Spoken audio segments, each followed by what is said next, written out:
Ladies and gentlemen, welcome to the planning committee.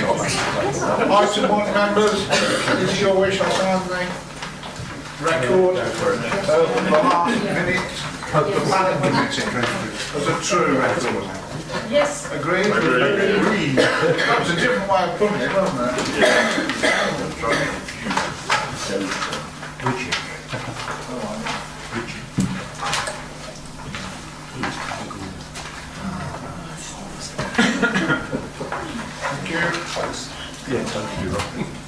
Apologies for absence. Councillor Dan Osborne sent her apologies. Okay. Next time I think it's a full house otherwise. Yeah. Members' interest. No. Party written arrangement. Members of the public, that means that people don't get together beforehand to decide how they're going to vote. They listen to everything on the night and then decide. They certainly don't decide beforehand. Applications withdrawn. You will notice there isn't an application, but there is a report withdrawn, which is in Stratton, which is on the door, which is the last report, and there is an application in East Farndon which has been given delegated approval. Right, a couple of bits of housekeeping. If the fire alarm bell rings, please go out. It's not a practice, it will be a genuine alert, so please go out the way you can as orderly as possible. Please switch your mobile device to silent. If it makes a noise, it costs you between £5 and £10 of the chairman's charity monies. It depends on how much noise it makes, so I should switch it off if I were you. I don't want to pay anything.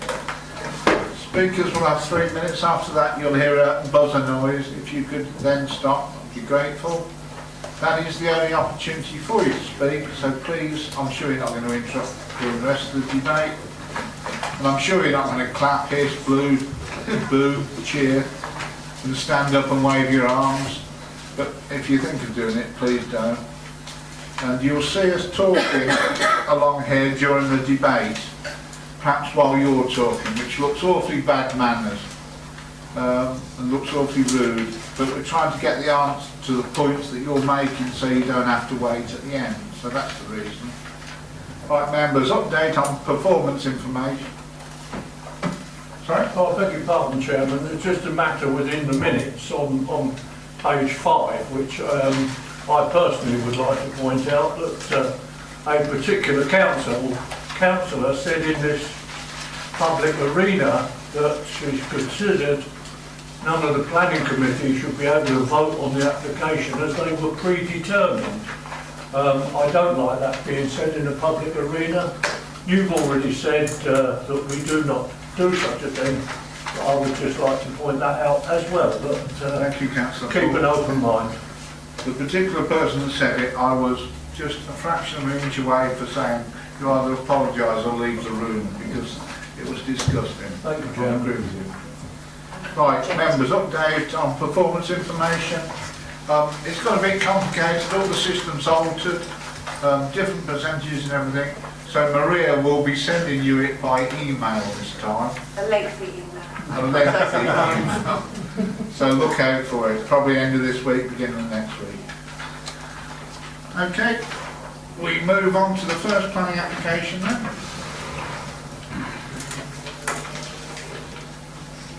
Which is 0710 and is in Stratton. Thank you, Chairman. This is a site in the open countryside to the south of the village of Stratton. It's an application for the development of a dwelling and a garage to the south of the site. The applicants consider the development is required for their flower growing business as it is needed for security. And also they consider it's within the confines or adjacent to the confines of the village. Stratton has an adopted neighbourhood plan which allowed for development adjacent to the confines of the village, which pretty much run to the back of the properties where the red line to the north bounds. It is considered that the development is not adjacent to the village confines, but within open countryside because of the separation distance. It's over 40 metres away from that boundary. It is considered the proposal will not result in environmental improvement, nor is it for the retention improvement of an essential local service. Therefore, the proposal fails R1 of the JCS, and it also considered it fails the policies within the neighbourhood plan. In addition, highways have also objected to the proposal due to the unadopted single access trackway, which already exceeds the 5 permitted off that. So it's likely would result in a detrimental impact to highway safety. The proposal is therefore recommended for refusal. Thank you, Chairman. Thank you, Catherine. We have a speaker. Mr. Bale is the agent. You have 3 minutes, sir.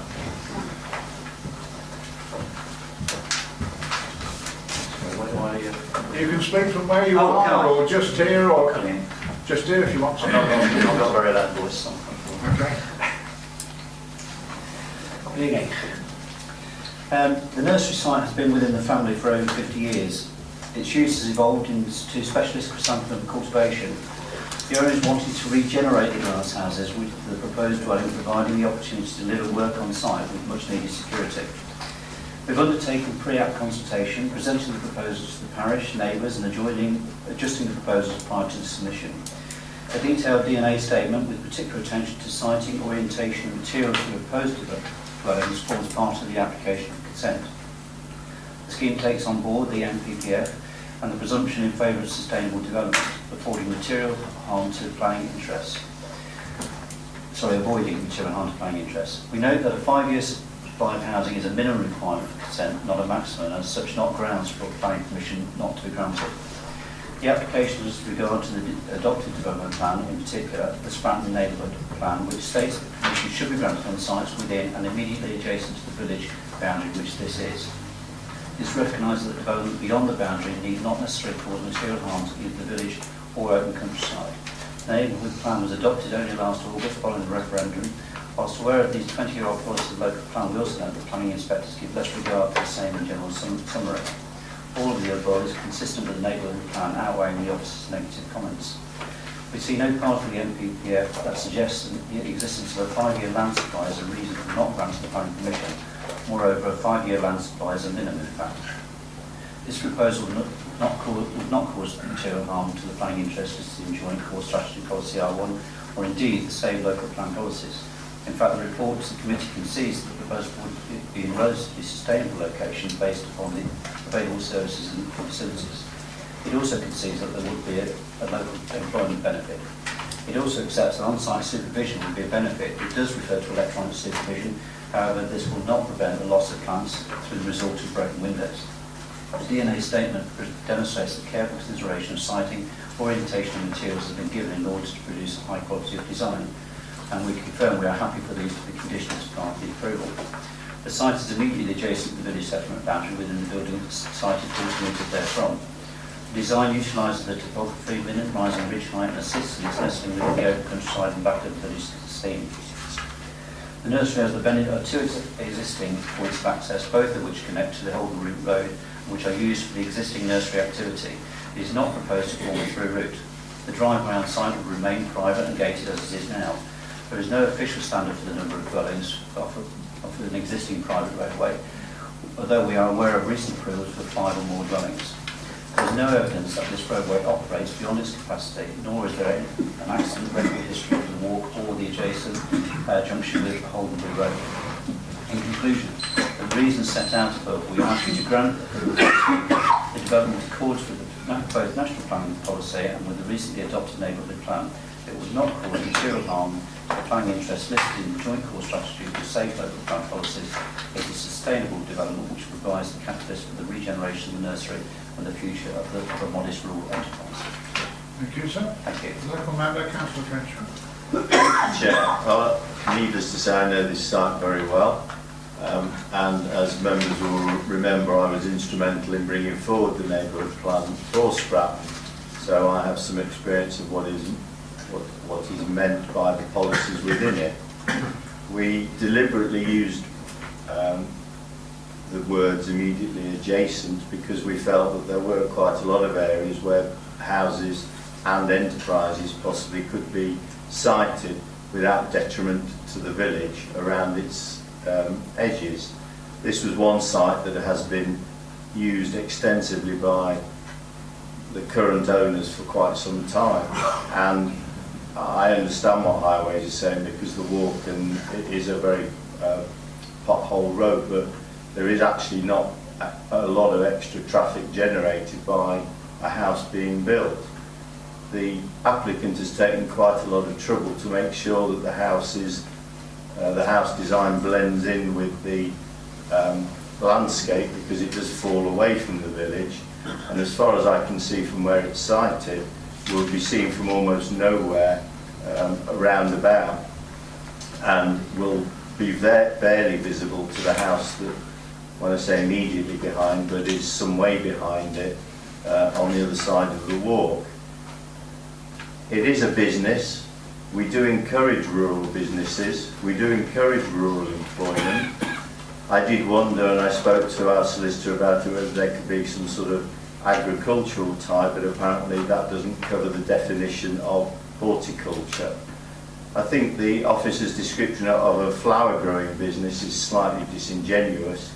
It is a nationally recognised chrysanthemum grower, which is slightly upmarket of where the officers may think the business lies.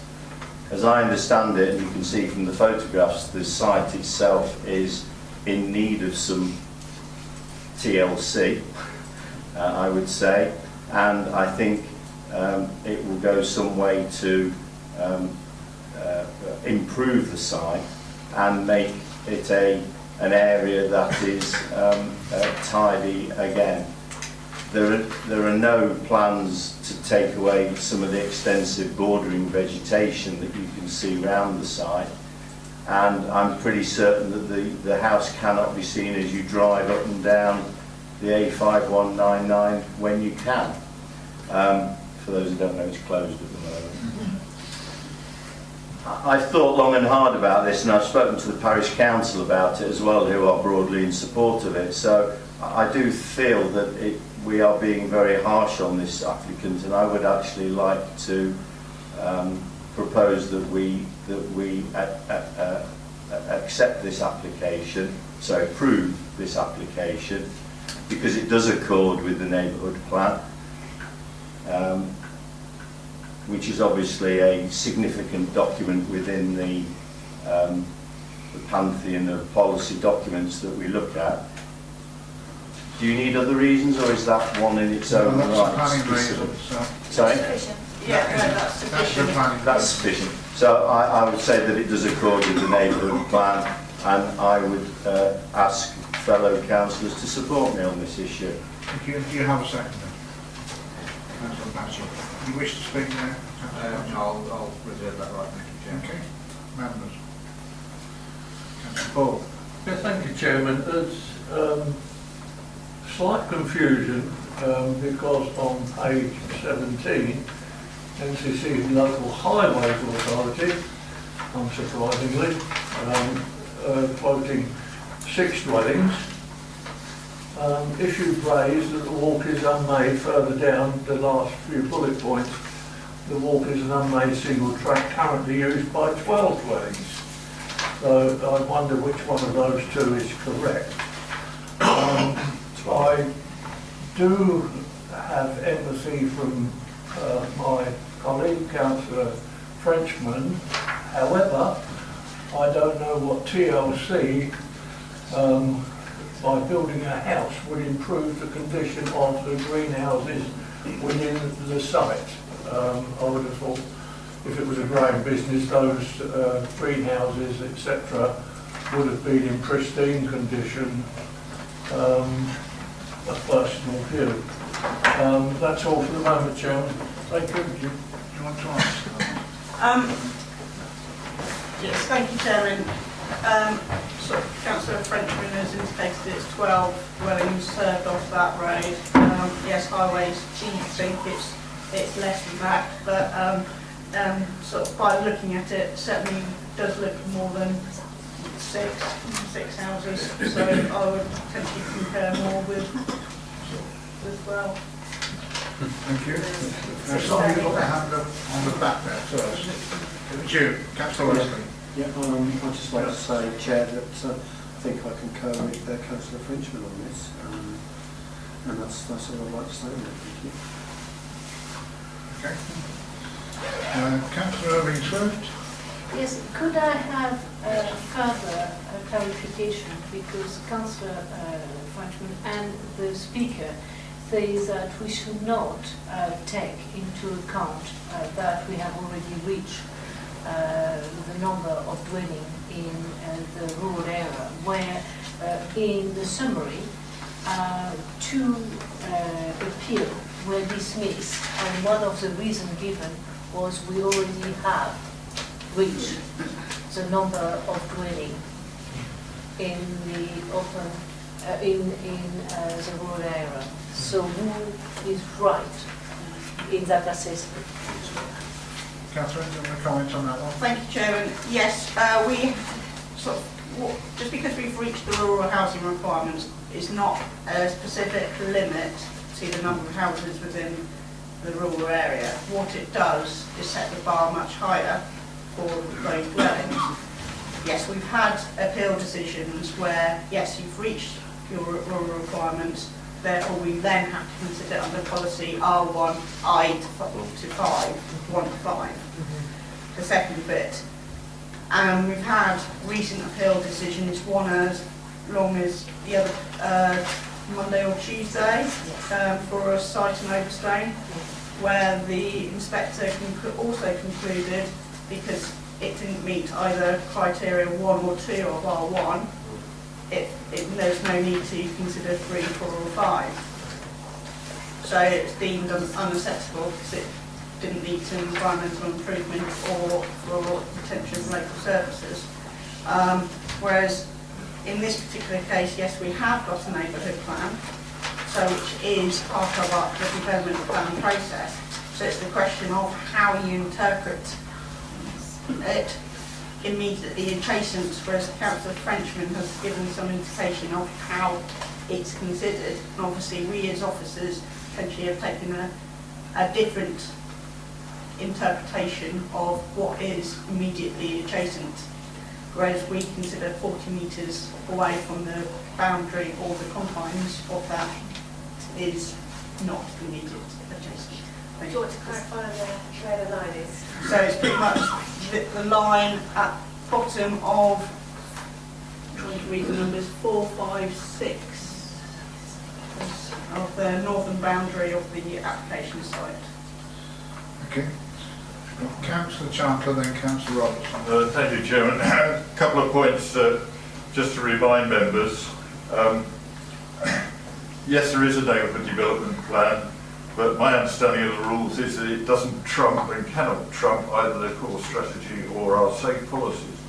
And the point I'm trying to make here is that the core strategy policy R1, which has just been explained to us again, would deem this application not suitable or not acceptable. And the other point I wanted to make, Chairman, about the 5-year land supply. The Speaker made several references to the fact that just because you've got a 5-year land supply doesn't mean that you can block a planning application.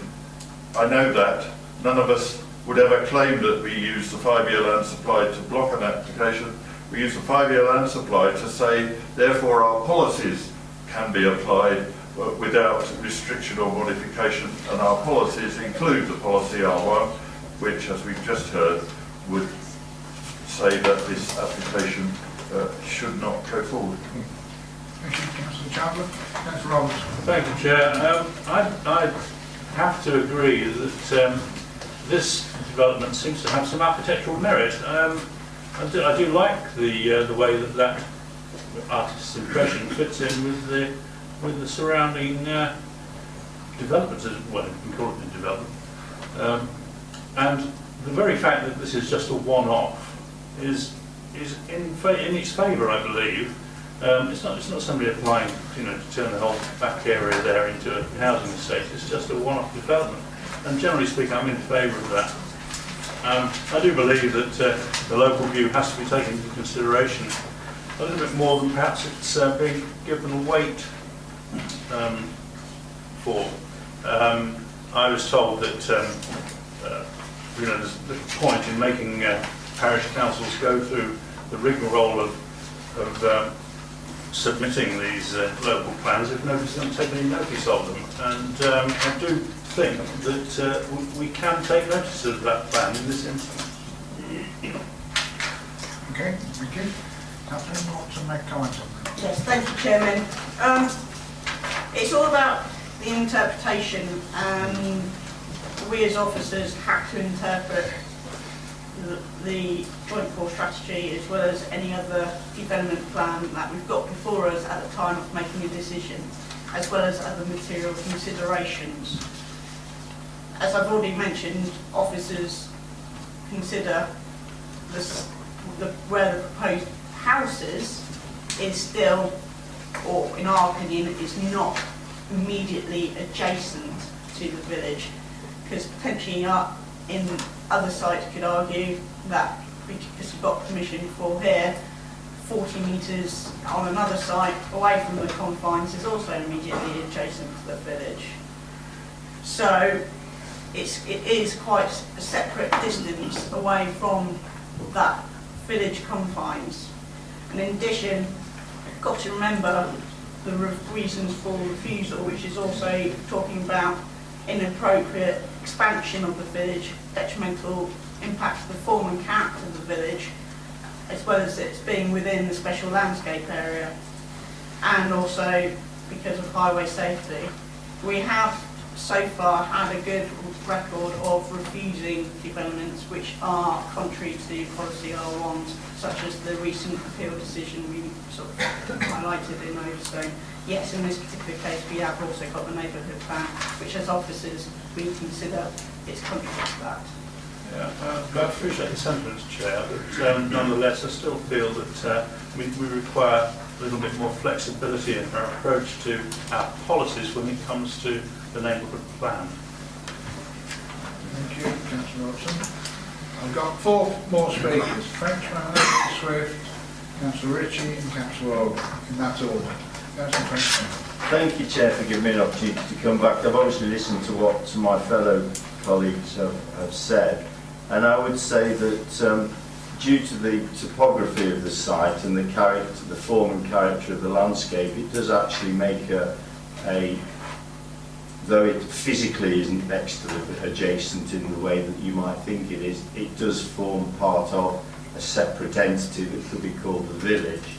But looking through policy R1 and the second section, I would argue quite strongly that actually it does meet those requirements, because it does involve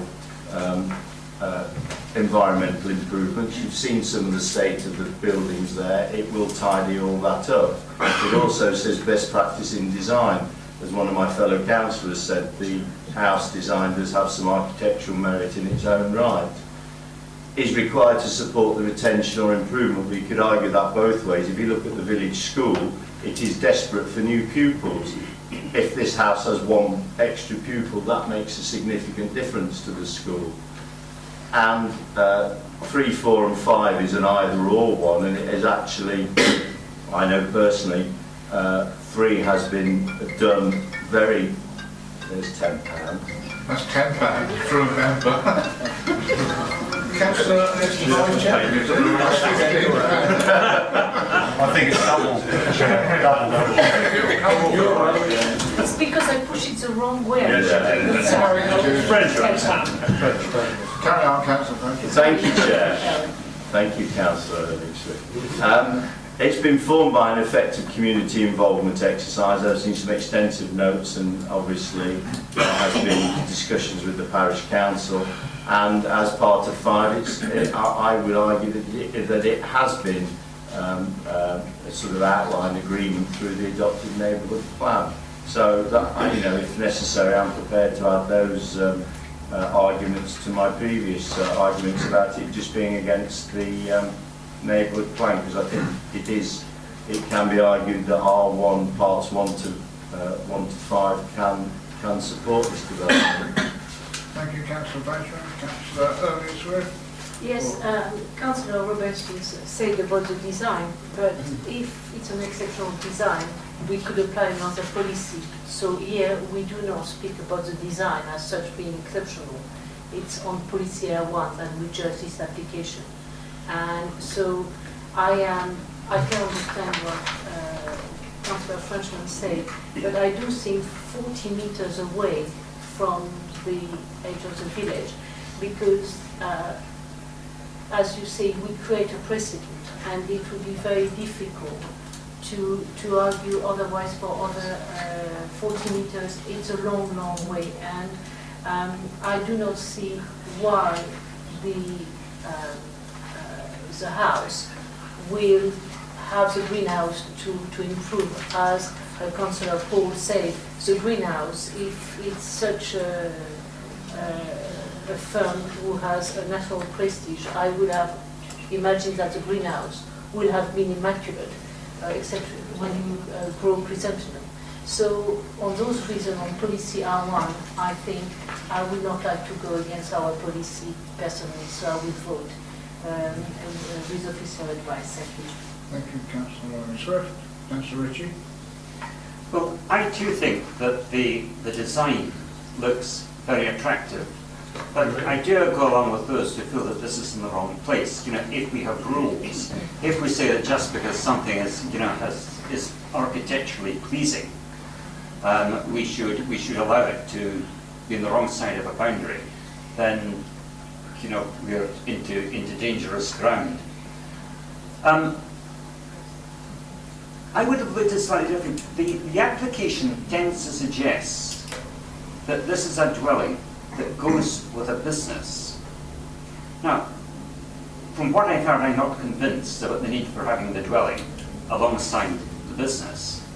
But if we were to find that we voted to say that, look, we want to give permission for this to go ahead, are there conditions that we can attach to make sure that the dwelling and the business remain as a single unit? I appreciate there aren't conditions down here because the recommendation is to refuse, and at the moment I'm minded to vote for refuse. But is there any way that if the vote were to go the other way, we can at least put a limitation on what the use of the dwelling might be?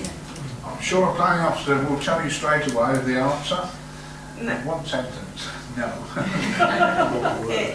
In a sense, you've got a proposal, you've got the applicants are saying it's required for security purposes, whereas I can see no evidence before me to suggest that it is required for security. Now, if members are minded that it is for security purposes, but then again, mind you, if we have a look at the site location plan, which is this one where the actual building is cited, it's to the south of the site, whereas the access is actually to the north of the site. So, and you've also got the garage in front of the front entrance. So the views are actually not towards the main business, it's away from the main business. So, in the sense of security, if someone did want to come along and do something, Help us up to daffodils. yes, then there's potential. There won't be any overlooking or surveillance from that property because they won't potentially be able to see anything coming in through the access gate. And in addition, the application before you tonight is relating to the dwelling only and the garage. It's not relating to any other buildings, any other alterations to those.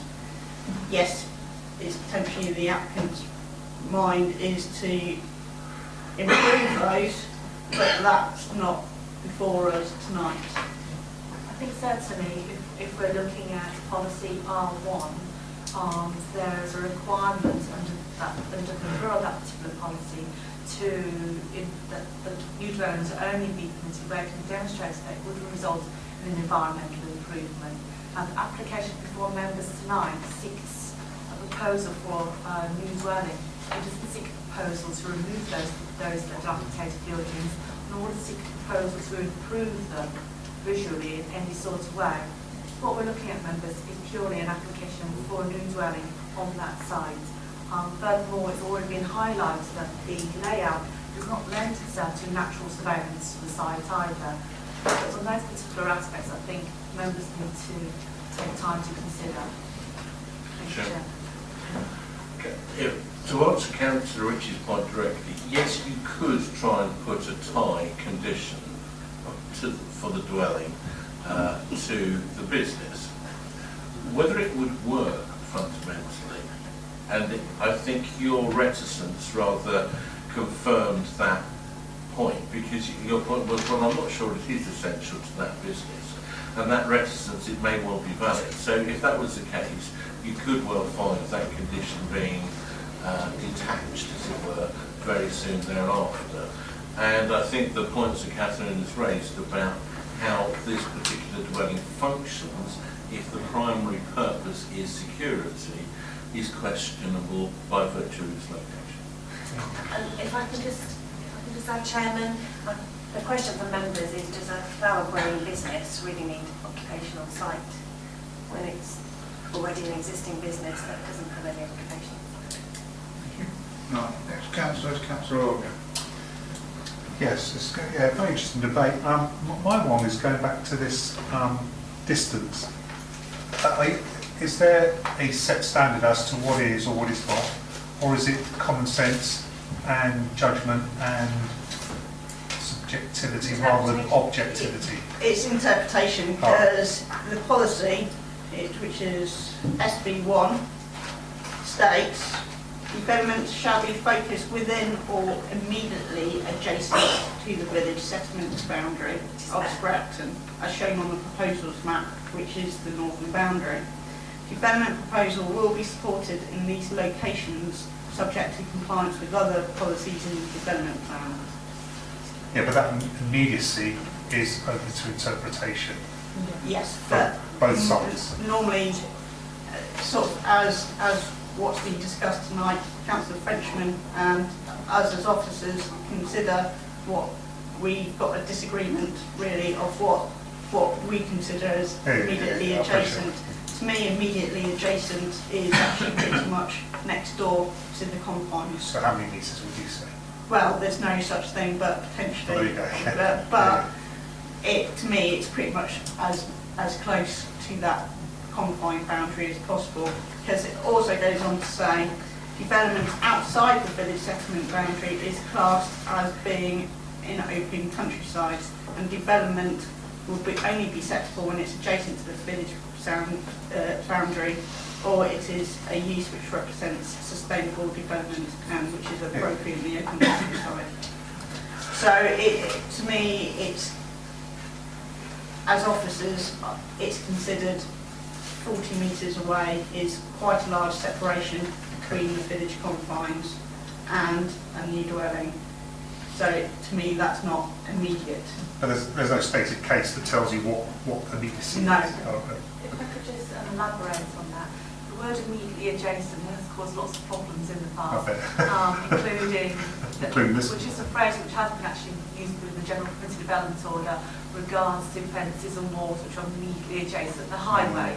Now, lots of inspectors previously have taken the view that immediately adjacent would often mean that it is visually, has shared a very close relationship to the built form, or it is within only a few metres. Right. That's the view that we've taken from a highway perspective. Okay. But that does give you an indication of what our view would immediately adjacent would be.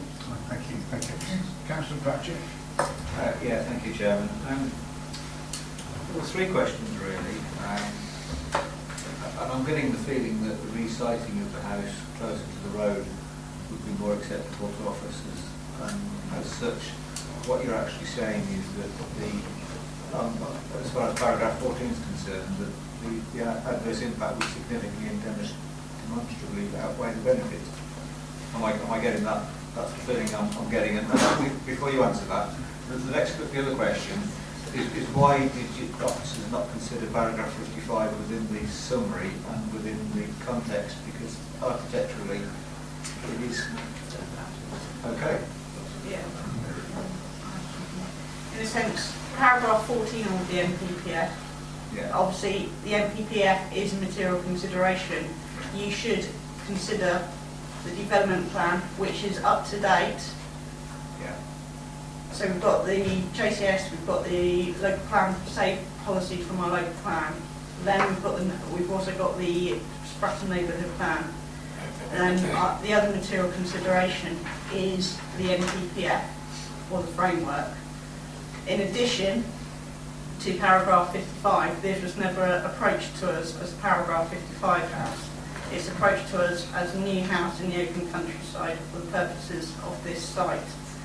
Now, if, as you're aware, you've had a few paragraph 55 houses come to committee, which they tend to go through a stringent process of going through open for their assessment of whether that property is a paragraph 55 house, whether it takes in account the landscape and everything.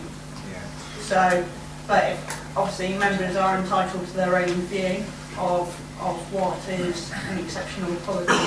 Yes, it might be, yes, the design seems to respect that, but then again, is it truly outstanding or is it in meeting the paragraph 55 housing test? Okay, so officers didn't consider a paragraph 55 house at all. There's no, and you're not really identifying any adverse impacts which would then offset the policies that you. Sorry, let me just come back, because you asked two questions there. One with regard to paragraph 14 and the other one was with regard to paragraph 55. What the NPPF does actually say is that for decision making, this means approval developments that are called the development plan, and where the development plan is absent, silent, or relevant policies are out of date, that is when the test of possible harm comes into play. Obviously, that's part of paragraph 14, isn't the test we're applying, because our policies are up to date, and therefore we're only looking at the proposal in respect to does it comply with our development plan policies. So that second part of the test you're speaking to doesn't really apply to this proposal at all. In regards to paragraph 55, in submitting an application, if the proposal was submitted as a paragraph 55 house, then clearly the applicants would have made that quite clear to the officers and set out to demonstrate why this particular property was of outstanding architectural merit, and that has not been presented as a case to the officers. Okay, so the only thing I would say then is that because it's Councillor Frenchman's proposition and my own that I've seconded, that it does comply with the policies and such, there is a presumption in favour of development. We've noted reasons for refusal, Chairman. Or approval. Sorry, reasons for approval. Yes. Yeah. So obviously there's a difference of opinion, and we're sort of just highlighting to members sort of our policy stance is on those. Yeah. Right. I've got another speaker who hasn't spoken yet. There are other people I indicated who have already spoken, but I think unless there's anybody else that hasn't spoken already, I think I've got you down, Councillor Carr, to speak because you haven't spoken. But I think I would prefer to go to the vote now. I think there's been enough debate on it. Right, Councillor Carr. Thank you, Chair.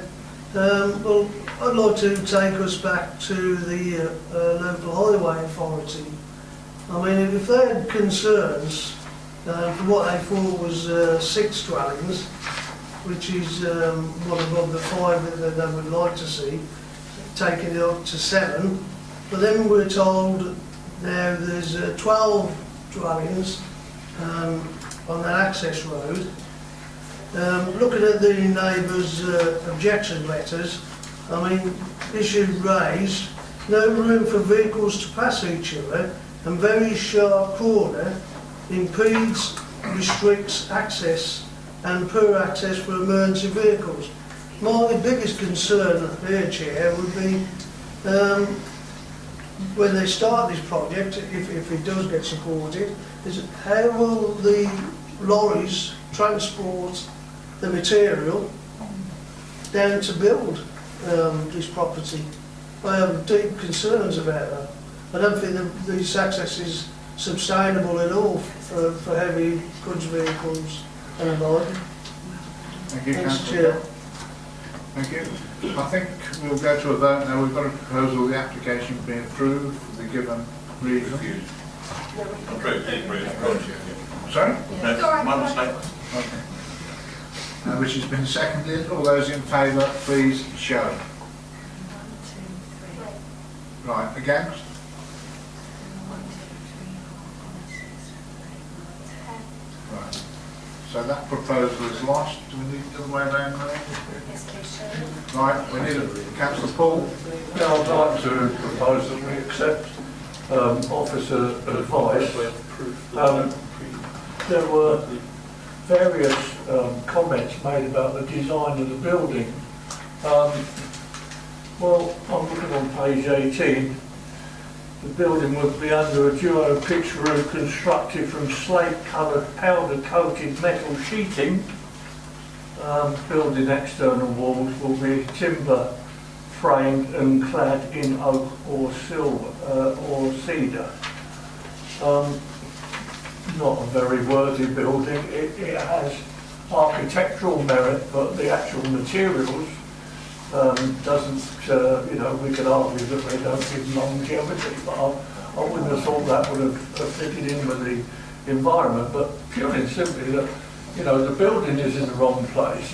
It's not doing what it was suggested to do, i.e. security, and, you know, for enhancement of a business, well, I don't see any evidence on the photos that I've seen that the business is an active business. I could be proved absolutely wrong and I would be willing to apologise, but I'm happy to accept officer advice. Thank you, Councillor Paul. Do you have a second? Councillor Chandler, you wish to speak? No, Chairman, thank you. Okay. Got a proposal that the application be refused as per officer's advice. Been seconded. All those in favour, please show. 1, 2, 3, 4, 5, 6, 7, 8, 9, 10. Those against? Great. The application is refused.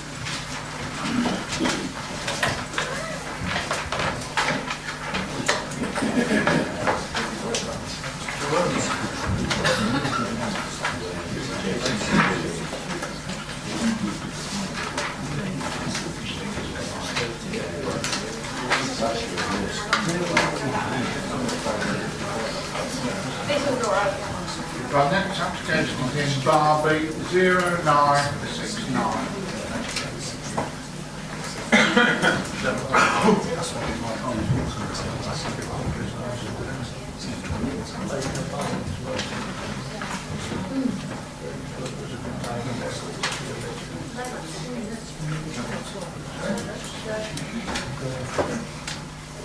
Thank you, Chairman.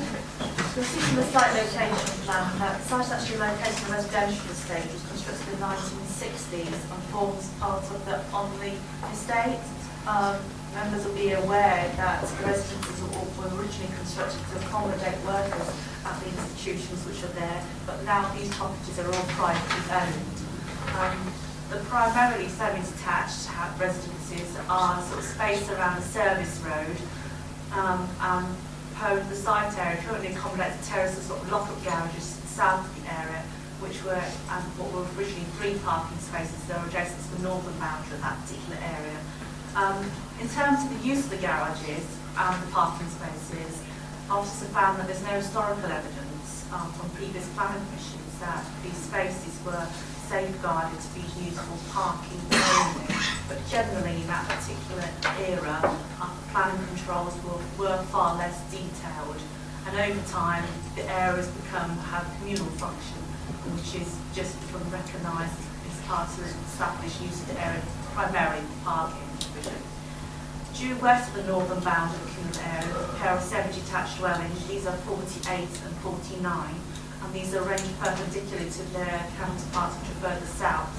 The particular parking space which is subject to this particular application is the easternmost of the 3 on the site plan. The proposal relates to the change of use of the parking space for a site in of a grey metallic storage container, and the feature is currently used for household storage in connection with a residence of 41 Onley Park. The main issue for consideration is really the design and appearance of the structure and its present location, and any impact of development of the house on the residential amenity and the parking, but also on the highway itself.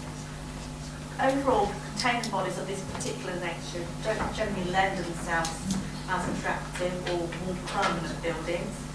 Council doesn't tend to sanction them on a permanent basis because a succession of them would detract from the environmental quality of the area. However, in this case, the structure is sited in a relatively inconspicuous and unprominent location away from the highway. The space itself is actually the furthest space from the communal area from the road. With regards to the residential impacts, the container sightings in the corner of the communal area will just minimise the impacts on the residential community. It is accepted that the proposal resulted in the loss of one parking space. However, officers are not aware of any concerns regarding on-street parking within the immediate vicinity, and as such we don't feel that this will be sufficient to refuse the application purely on highway grounds. Having regard to these particular considerations, officers consider that a temporary planning permission for storage use for a period of 4 years would afford the applicant the opportunity to review their decision regarding storage, and after the 4 years it would allow the council to consider whether or not proposals should be allowed on a permanent basis. Thank you, Chairman. Thank you, Chair. Right, we've got 2 speakers.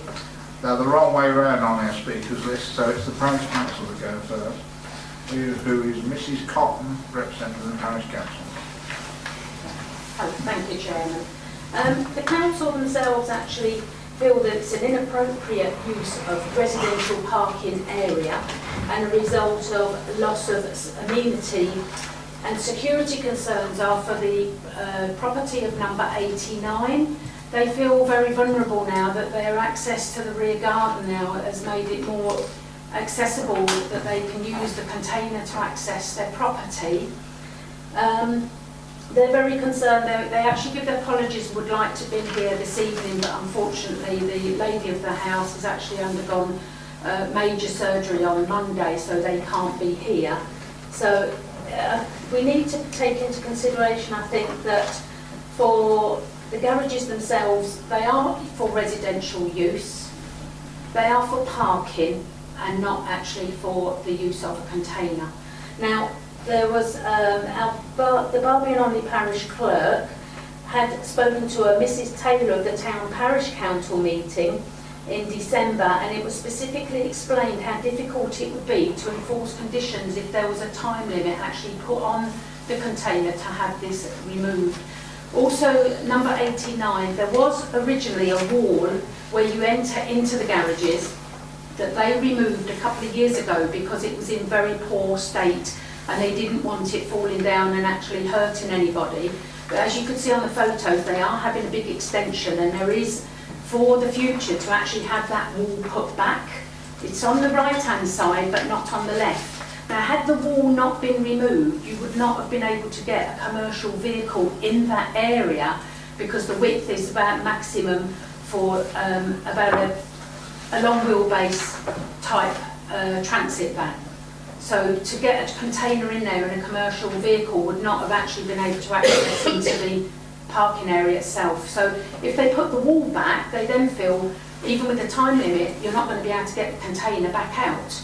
And they would like to put back the wall as it should be, which is on their deeds, because they own a parking area for the very first one as you go into the parking area on the left, as well as the retaining wall on the left-hand side as you look at the entrance.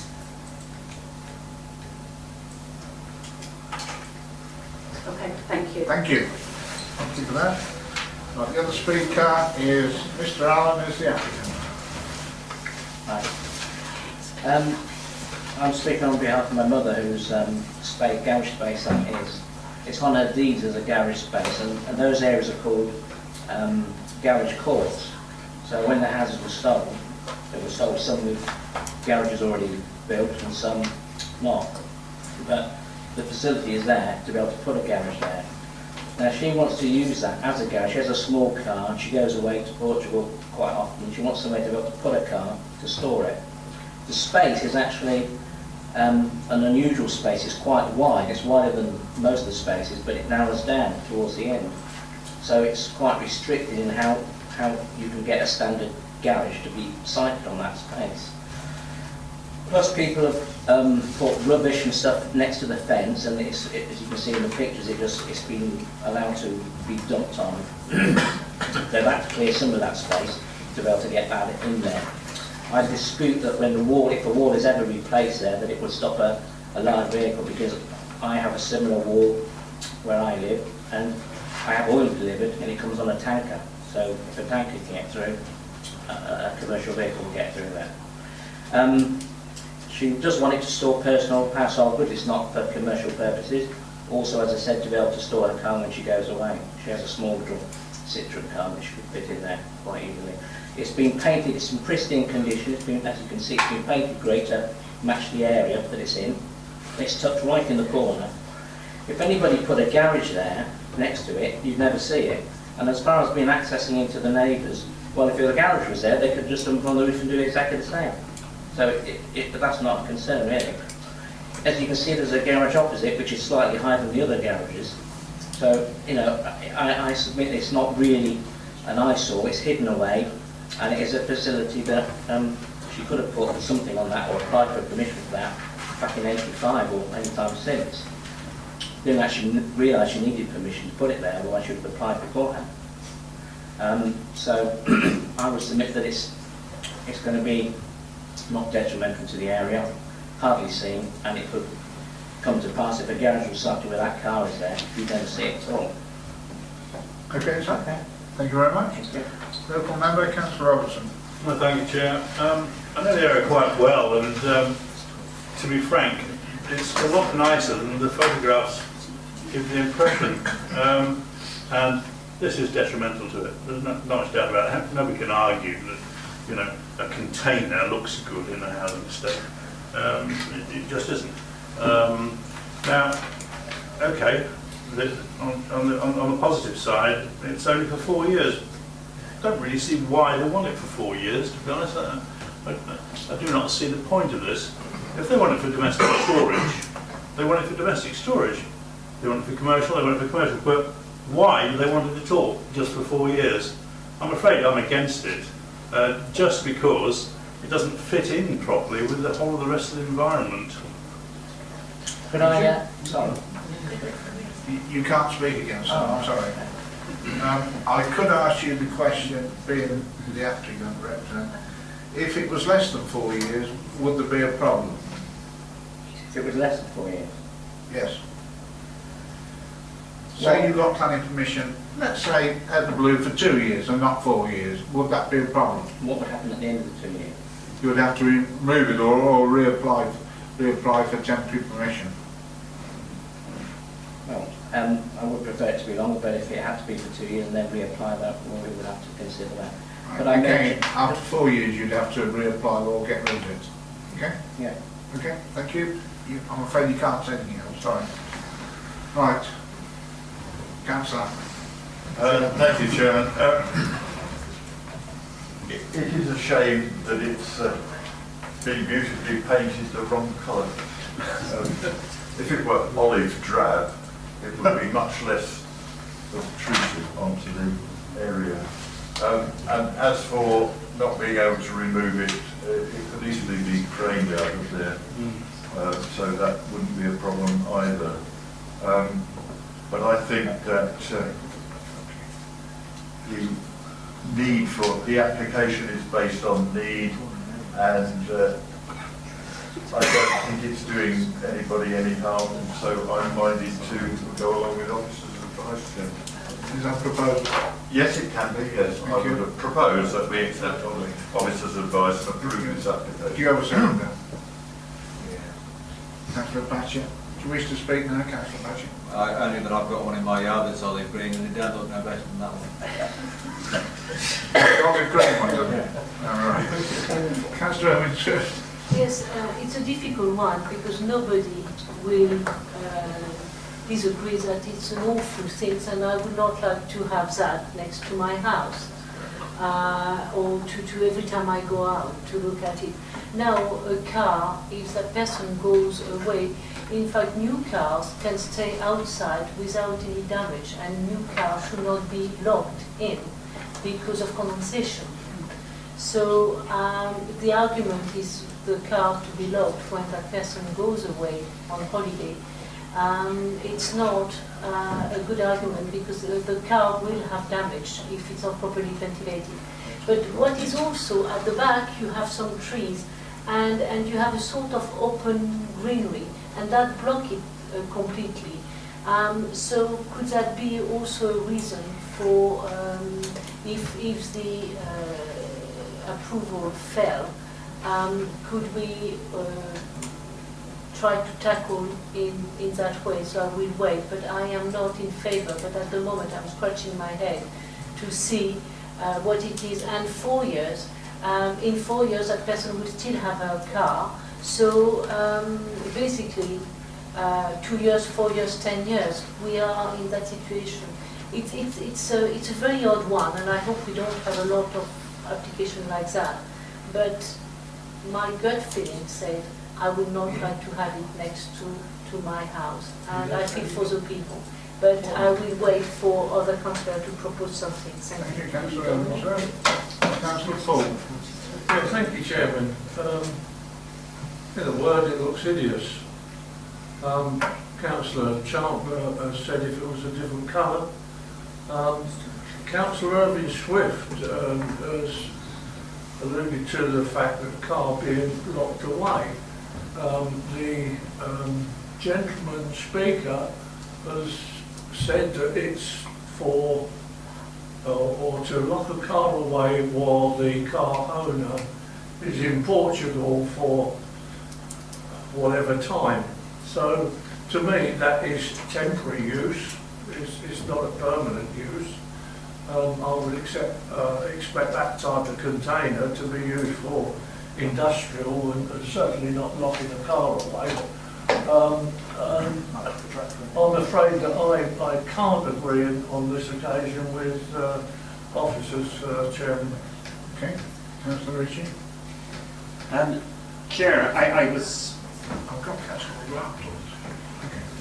I was about to make a comment, but it struck me that perhaps I need to declare that the Barby Parish Council has taken a position on this. My wife is a member of the Parish Council. Yes, you most certainly should have done. I apologise for that. Well, you can do it. Can I continue? In this case, I don't support the Parish Council. I mean, I agree, it is hideous. I would have wanted it not painted, olive green. You could paint it anything. It is hideous. But on the other hand, if you look at the garages that are there, they're equally hideous. It is not a beautiful sight. Now, I would not want to feel that a green light had been given to the idea of others covering the space and any other plots that are around the back of our estates, these rural estates, for putting in containers. But given that this thing is there, it seems to me that it would be a little bit unreasonable to ask that it is that it's taken away immediately. And I know that you were only perhaps picking numbers out of the air when you were wondering how long, what the implications would be of having this, allowing this to stand there for a longer period. But 4 years to me strikes me as a very long time for something that is temporary. And I just wonder if 2 years, therefore, would be much more reasonable. Agreed. My personal views, I agree with you, but it's up to the officers to answer that. But there's a proposal at the moment to agree advising that the proposals could Yeah. The amendment, If a member wish to, they could amend the proposal to accept officers' advice subject to the condition regarding 4 audits being reduced to 2 years. That member felt appropriate to do so. I'm looking at the proposer now, and he certainly looks amenable to that happening. Yes, because I think as has already been mentioned, at the end of that period, a further application could be made, and they would then have the advantage of 2 years of experience as to how big the queues of protesters were. How about the seconder? Would you be happy with that? Right. Do we need, I've got Councillor Organ to speak next, but do we need any more speakers now we've got a proposal for that? Councillor Organ, do you want to speak first? You know, if I was living in that house, that is hideous. It is unsightly. It's not actually. These parking spaces weren't meant for containers. That wasn't their purpose in the beginning, and to put containers like that is just totally inappropriate for a residential area. And I can't see how the summary can be that it does not unduly detract from the visual character. And I certainly have a lot of sympathy for the locals who have to put up with that, especially the people who live next door to it. So I certainly can't be supporting that. Okay. I've got Councillor Parker, and I'm coming back to officers. Councillor Parker? Yeah, thank you, Chair. I mean, I'm looking at EN42, where it says designs promote or reinforce local distinctiveness, enhance their surroundings, and designs take into account local building traditions and materials. So that's what EN42 says. So I'm struggling on that one. And then on GM1, which is the standard one, protect and enhance the environment, safeguarding natural resources. I think it just goes against two populists, quite honestly. I think that's where I'm coming from. Well, I'm sure an officer will answer the previous question on this one. Come back to members. If we look at the actual report is that the actual application itself is actually for a change of use. The reason why a change of use application is required is because the site area itself only has consent for use as a parking area. Now, the container itself is actually operational development. So what we're looking for in terms of application is whether we're permitting a change of use. The reason change of use is proposed is because the container itself is not being used as a parking facility. It's being used for domestic storage. Sweet. He actually said he was going to put his car in there for parking. Domestic storage. At the moment, based on the evidence we have at the moment, we reviewed that the container itself, the officer has been out to the site, and if the evidence demonstrates the officer has been out to the site that the container at present is being used for domestic storage, and as such, because it's being used for domestic storage, alongside maybe also being used for car parking, it doesn't have consent to be used for both parking and domestic storage. It only has consent at the moment to be used as a parking area. So planning consent is required for the change of use because domestic storage, the container itself is being used for domestic storage. If that container was being used for purely for the parking of a vehicle and for no other purpose, i.e. the parking itself is the sole usage of that container, then their planning application wouldn't be before us tonight because the container itself is not actually operational development.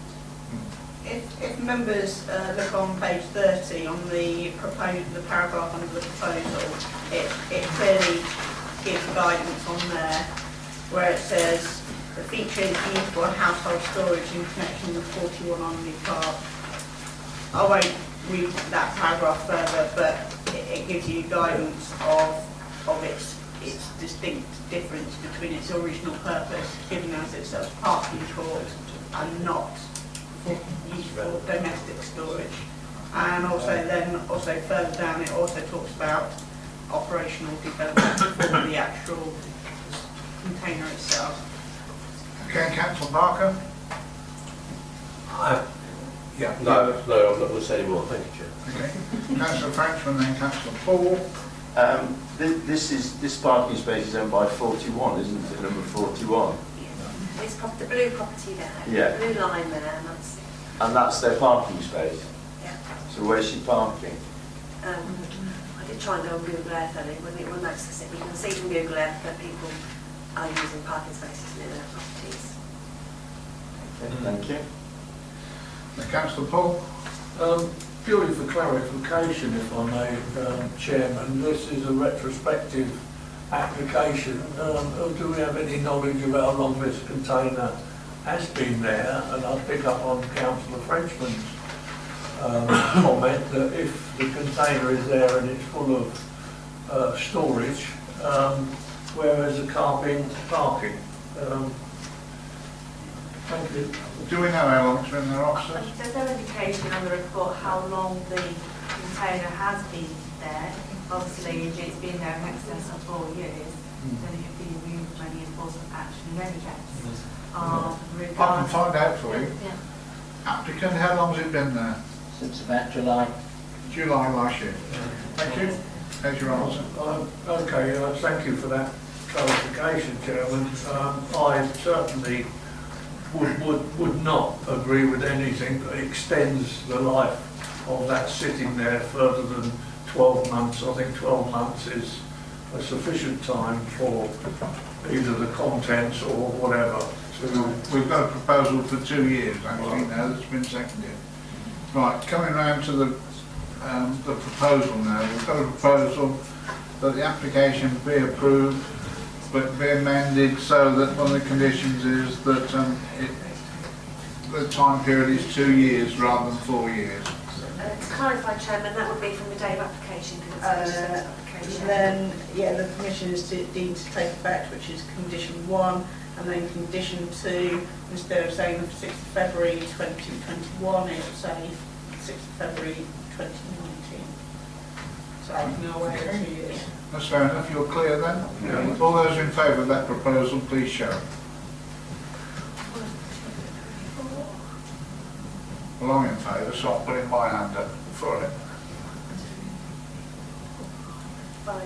Right. Those against? Right, that proposal is lost. So we need another proposal now then, gentlemen, ladies. Councillor Hollingsworth? Well, I would propose that is against policy EN 42. You're proposing refusal, are you? Yes, refusal, because it's against policy 32. And also, could we integrate that the visuality of the Attraction of visual amenity. visual amenity? I second that. Did you hear, officers, what? Can I just recap on that? I think the general gist of it is that that members felt that it was detrimental to the visual amenity. Yes. And the N42 against. Right, do you have a seconder? Councillor Robertson. Chair, can I quickly ask to be a clarification? If it is minded to be refused, is there a time limit how long they'd have to remove it? I think that will leave that to the discretion of the enforcement officer. In any case, it would allow the period of time for an appeal. And if an appeal was lodged, you would wait for the outcome. Could be months, years. So if an appeal's lodged, well then it isn't removed till the appeal's been heard. Okay? Which allows it to be there longer. Okay, we've got a proposal the application be refused, which has been seconded. All those in favour, please show. None? Those against? 1, 2, 3. Well, the application is refused for the given reason. Thank you.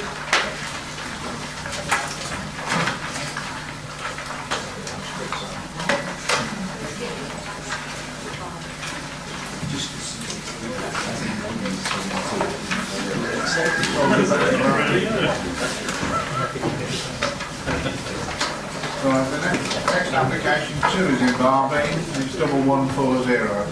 Thank you, Chairman. The application site applies as part of a long-established sports club facility, which is sited in the open countryside, approximately 800 metres north of Bardley Village and just to the north of the M45. complex is set up primarily as a shooting club and associated with clay pigeon shooting with an air gun range. The application site is approximately 45 hectares in the northwest corner and contains an existing clubhouse, facility, car park and also tennis courts. The application before members tonight seeks permission to construct a number of elements. These comprise of an extension to the existing clubhouse, a single-storey extension, and also a single-storey reception area. The proposed extension would accommodate a retail element providing specialist clothing and also firearms as well, including any ancillary equipment. It will also involve the reconfiguration of the parking area to introduce an additional spaces, involving 52 spaces, and also a proposed manager's accommodation to provide security for the firearms and the related equipment itself. We see from the report that the Parish Council are not objecting to the proposed extensions, however their primary concerns relate to the proposed manager's accommodation. This is the most contentious part of the application, but you'll note from the report that the application has been subject to consultations, including discussions with the Crime Prevention Design Advisor and also the Firearms Licensing Manager. You'll note from the report that the NPPF does allow isolated dwellings in the open countryside subject to a criteria. And one of those criteria exceptions include where dwelling is essential for a rural worker. In the context of this particular application, officers consider that the proposed shooting range is a rural activity, and as such, the dwelling itself would fall within that consideration. Also want to draw members' attention to the comments we've received from the Crime Prevention Design Officer and the Firearms Licensing Officer. The Crime Prevention Design Officer said that it's not possible to build a clay pigeon shooting around shooting ground in the town centre, so adding the gun shop to the existing shooting ground would appear to be the most obvious solution, but does advise that layers of additional security will be required. Equally, the Firearms Licensing Manager has advised that he considers that this type of business in this particular rural location, the provision of a worker living on site is essential as part of the security overview of the premises. However, in regards to these considerations, officers feel that the proposal should be supported as it would allow the growth and expansion of an existing rural business. Equally, the proposed dwelling itself is essential to the expansion of the site. And as such, we recommend the proposal be approved, Chairman. Thank you. Thank you. We have two speakers. Parish Council first, I'm reminded. Mr. Blair from the Parish Council. Thank you very much, Chairman. Barby and Onley Parish Council agree that the Barby Sporting Club is a rural leisure business, and despite the fact we've had problems with noise and many years of disruption and road damage from extensive earthworks at the site, we do not object to the proposed extension to the business premises, which appears to be sympathetic and appropriate. We're quite happy with that, and good luck to them in improving their business. That's great. The proposed dwelling, however, does give us concern. This is why we raised an objection. The recommendation to approve says that the house is relatively modest. I'm afraid, in my opinion, this is not a modest house at all. It's a substantial home of 4 bedrooms, 2 en-suite, the like of which would cost you, well, God knows what in Derby. It's a big house. Plus a double garage as well at the side. It's higher than the business premises currently there, which is the house is 8 metres high, I believe. Current premises is 6 metres, and the proposed extension is 4.4 metres, resulting in a large and dominating house out of proportion, I think, to its purpose, which is for a site manager. It doesn't seem like a typical site manager's dwelling to me. It looks like a family home. Indeed, a flat would have been what we'd expected from a site manager or a caretaker. That would have been much more sensible and probably would have been looked on a bit more sympathetically by the Parish Council. So what we're looking at here is a nice family home. Something that has concerned us is what happens when the site manager dies or retires, God forbid. I see in proposed conditions, number 11, it suggests that a widow or widower and dependents should be allowed to occupy the house should the site manager die. That seems entirely contradictory, because at that point there is no site manager. This becomes a family home. So I'm getting rather confused. What is the purpose of this particular building? If the members are minded to approve this proposal, we would strongly support the following conditions regarding the house. Number 1, to restrict occupancy to current employees of the sporting club only, and to remove any permitted development rights to ensure that no further development of the dwelling takes place. Furthermore, I want to reiterate regarding the business, the test firing of guns take place on Wednesdays and Saturdays, as applies now to the shooting at the club. Thank you very much. Thank you, sir. Spot on time as well. Mr. Webster, the agent. Thank you. I'm the planning agent on behalf of Barbie Sporting. The purpose of the proposed development is to ensure the long-term viability of the club. Competing shooting club facilities in the area, providing on-site gun shops and testing facilities. Indeed, permission has recently been granted for such a gun shop and testing facility at Dunchurch. If Barbie Sporting does not move with the times, it runs the risk of failing to attract new members. This project is intended to sustain a rural business and leisure facility and is therefore in accordance with the local plan and neighbourhood policies. The application does not involve the intensification of use of the premises. The existing planning condition restricting shooting to only on Wednesdays and Saturdays will remain in force, and testing of guns will only take place on those 2 days, again in control by a planning condition.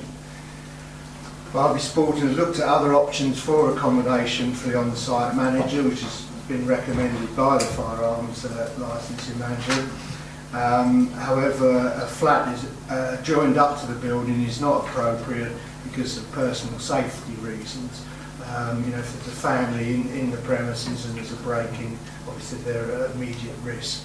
So the police have recommended that there is a separate dwelling, so there's different layers of security, intruder alarm, security lighting, direct to the police so they can rapidly get out to the premises without the manager and his family being jeopardised. The proposed condition, as set out in the report, is acceptable to the manager of the club, to the club, and also deal with potential noise issues on the 2 days the shooting takes place. We argue in the application is consistent with the neighbourhood plan as it supports this rural business. On the question of the house, the manager has a family, that's why it's the size it is, and it's a 3-bedroom house. There's no separate access proposed to the house, so you'd have to come through the car park of the club to get to the house. So it would be difficult to let or sell off the house separately from the facility. In fact, impossible. Thank you, sir. Welcome over, Councillor Robinson. Thank you, Chair. I'm in favour of this. Basically, this is a rural business. Nobody could argue that a gun club should be within the confines of a village. Because of that, it has to be isolated, and because it's a rural business, an agricultural, or rather a rural worker, should be allowed to live there. Now, we should not be determining at what standard a rural worker should be allowed to live at. That's quite wrong. We should be encouraging them to live in accommodation which is at least appropriate or decent. We cannot just say that a rural worker has got to live in a flat. That's not the case. You know, must ride a bike. It's not on. The rural worker has simply got to, you know, aspires, what he aspires to. Now, if the gun club can afford to build him that sort of accommodation, or the tie on the property, clause 11 here, appropriately takes care of that. Now, it is in fact a family home. There is no doubt about that. It becomes a family home the instant it's occupied, and that cannot be restricted either. Who can say that a rural worker shouldn't have a family? I mean, it's just not on. We've got to allow, if we're going to allow any kind of dwelling on this site, we've got to allow for a family dwelling. And it is part of our remit to encourage rural business. And I would like, therefore, to propose that we accept officer's advice. Thank you. Do you have a second? Oh, Jush. I don't know which one of you was the quickest. I think it might have been the man behind you, Councillor Paul. Councillor Chairman. Thank you, Chairman. I'm fully supportive of this for obvious reasons. I've been a countryman all my life. I've had my fair go at shooting inanimate things and animate things which became inanimate things. I'm supportive of it. Some of the points that made about how it would be inappropriate to have anybody live there because of the noise, but I think that you can probably discount that for two reasons. One is obviously the person who lives there will be fully aware of the fact that there will be noise, because that's his job, his or her job, should I say. And the second reason is that for very good and sufficient reasons, the building will be built to a high standard of security, which will bring with it its own noise insulation, I imagine. I thoroughly approve of the approach taken by the police firearms officer that there should be somebody on site if there are going to be guns on site, and that there should be adequate security both in the club building extension and also in this dwelling. We're very fortunate, Chairman, that we do have amongst our number an ex-police officer with a lot of experience of firearms, and he may have his own comments to make, but I'm fully supportive of this application. Thank you, Councillor Chandler. Councillor Henchman. Thank you, Chair. I want to support this, but I'm struggling to see the difference between this application and the Spratton application. They're both for rural workers, they're both in the open countryside, neither of them is adjacent to the village or the confines of the village, and the parallels go on. So I can't see why officers have managed to find reasons for acceptance of this one and at the same time find grounds for refusal of the previous one. Thank you. So you want to support the one in your village, but not support? No, I said I want to support this because it's, I see a direct parallel. There's no difference. I apologise, I got you wrong. Yeah. Councillor Ritchie next, then Councillor Oliver. Thank you.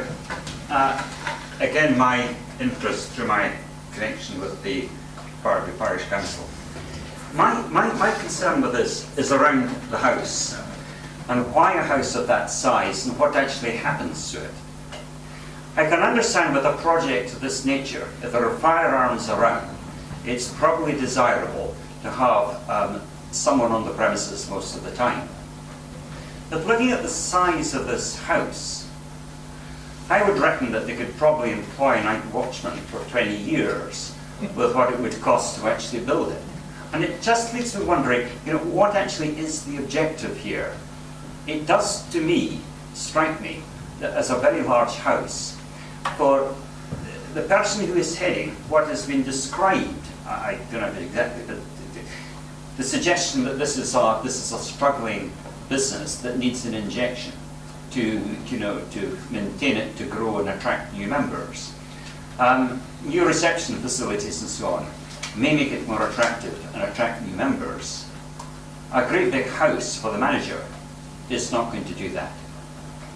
Now, it's put that obviously if the manager were to die, that yes, the spouse and family would still be living there.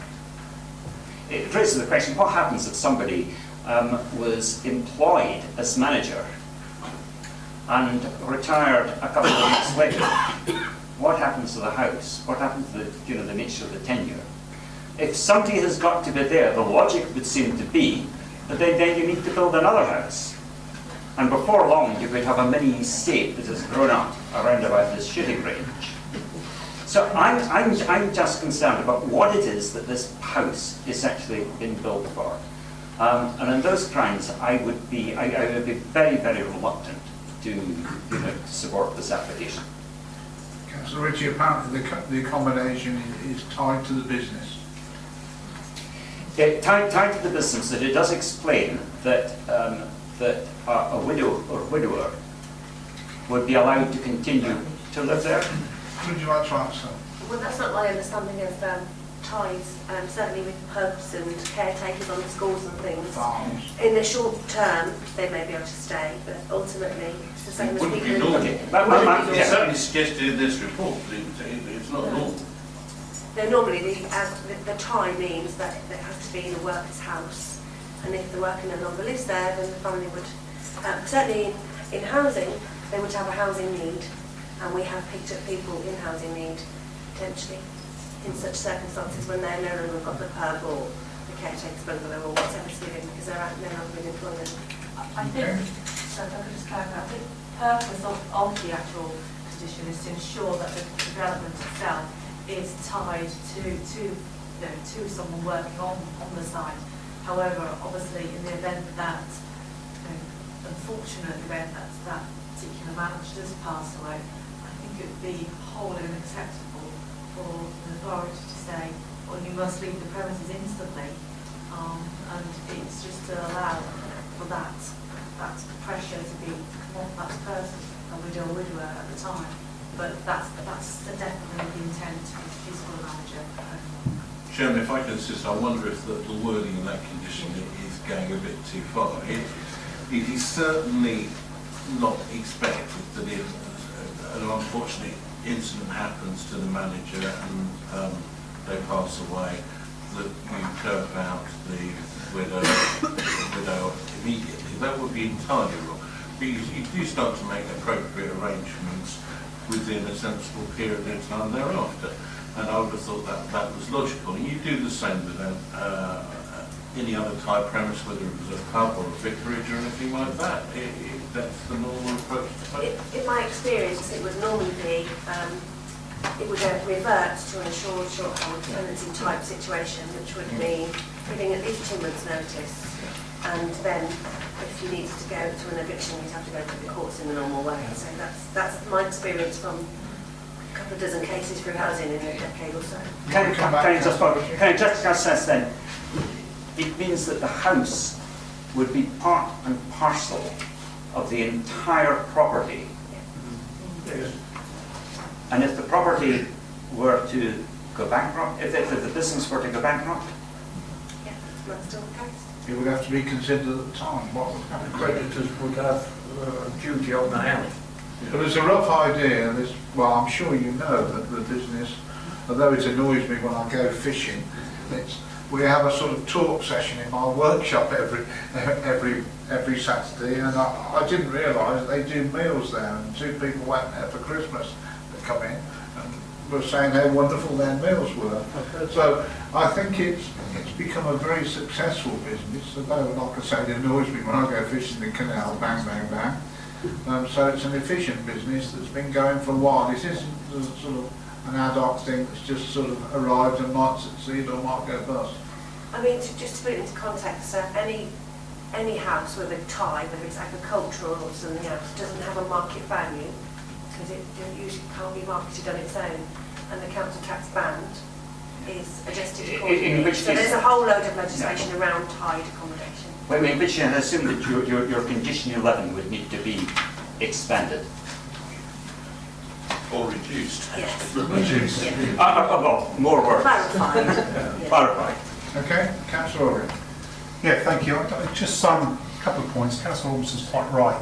You know, we are almost dictating about the size of a dwelling for somebody working at the premise, which I think is wholly inappropriate. It's good that there's a good family-sized house there and an appropriate accommodation for a family. So I think that's a bit of a red herring. With regard to the difference between this and the other, the first one is it's not a precedent to how we deal with these things. And you can obviously see the security element of this. And there is no question that the fact that people live there is a deterrent. The actual movement of people, the eyes on the premise, the easy access to reporting any alarms going off or intruders, you've almost got almost paid surveillance, and it's the best type of surveillance, it's human surveillance. So you can see and understand why it's appropriately located, etc. I do agree with some of my colleagues about number 11. I think it's a bit ambiguous, really. I totally agree that nobody should be kicked out there, especially after losing a loved one. That's totally appropriate. But it's business. Yeah, but I would ignore that comment. Yeah. There is legislation outside planning that covers that. Yes. And it might be helpful to say that it's the same kind of consideration as the first application on the agenda. Do planning committee consider that this business needs a property on site to accommodate a worker? How big, small, or whatever that accommodation is really a side issue. Your main thing is, are you satisfied that a worker needs to live on site? And I would articulate an argument. But with regard to the ongoing, it does need to be that security element, even if the worst thing happened and somebody was to pass on. Eventually we would want that security element in there, because that's what we're approving today, isn't it? A security element and somebody working on or living on site to work there. Thank you. Got three more speakers down. Councillor Paul, Councillor Irving Swift and Councillor Smith. Councillor Paul. Thank you, Chairman. It is business, and if you've got a business with a tied cottage, whether it be a pub, club or anything else, if the person that is employed within that business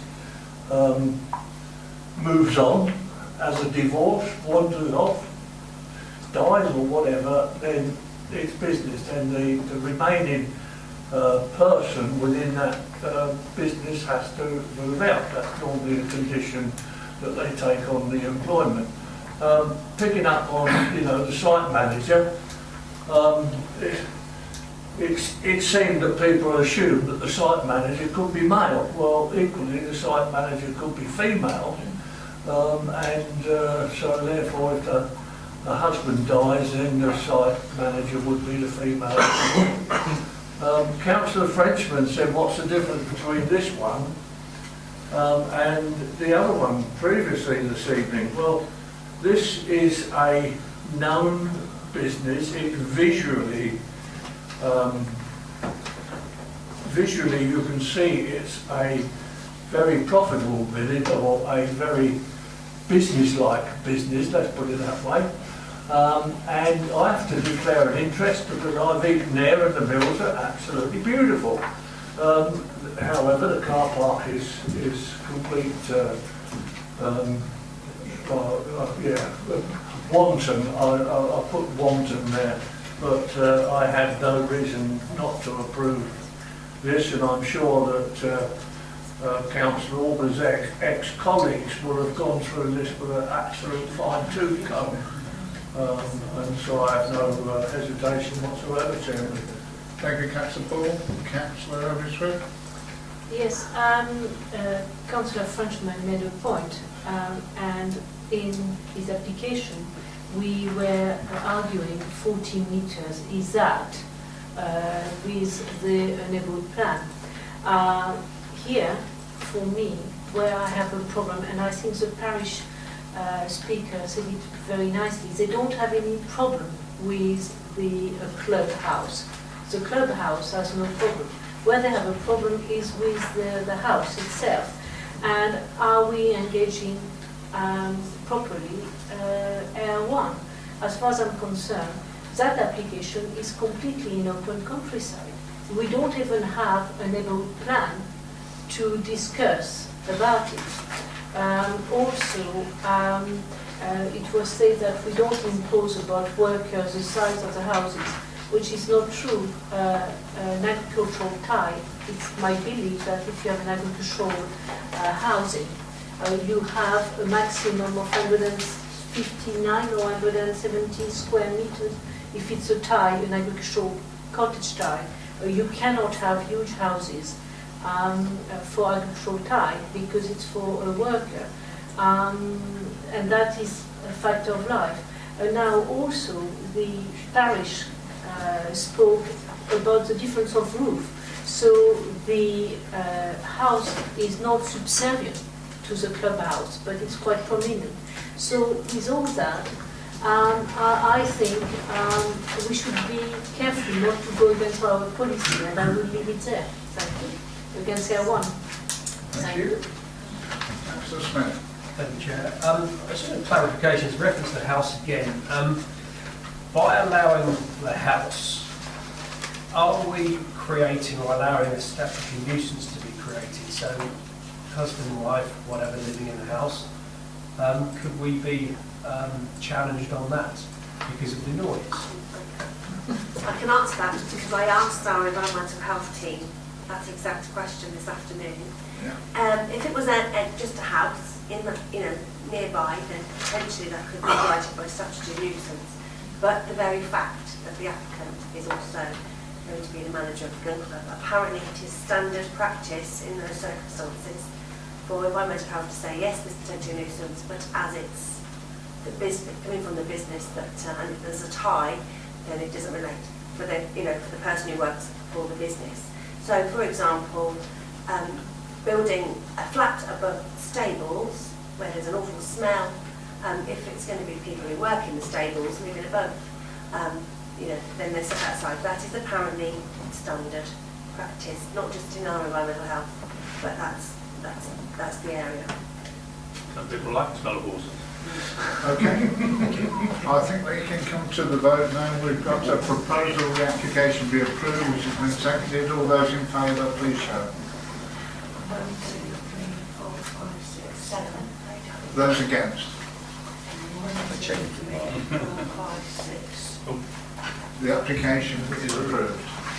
7 votes to 6. Well, that, ladies and gentlemen, concludes the meeting. Thank you for attending.